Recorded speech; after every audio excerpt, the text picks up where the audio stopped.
Hello everyone, here's Rika Zare recipe for natural calcium. We all need it, so it's easy to make and you don't need many ingredients.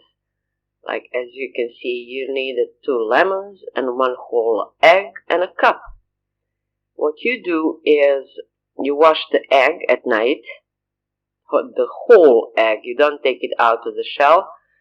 Then you put it in a cup and squeeze the juice of 1.5 lemon, 1 lemon, depending on the cup you have. Uh, Point is that eggs should soak into lemon juice. And in the morning, you take the egg out of the cup. So you take the whole egg out of the cup. You can use it during the day for meal or something.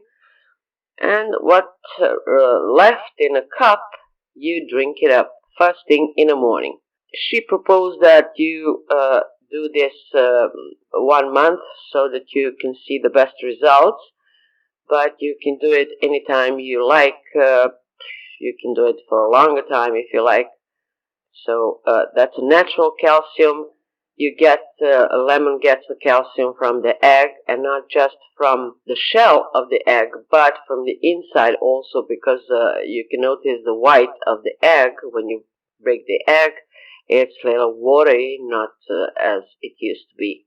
So I tried it and it works perfectly for allergies, and I suppose it works perfectly for blood and for everything else. Calcium is one of the main thing we need in our body, and natural calcium, it doesn't go into our blood, but into our bones. Hope you like it. If you like this video, give it a thumb up and share. Maybe someone needs to hear it. And enjoy and shine like a star, because you are the star of your life.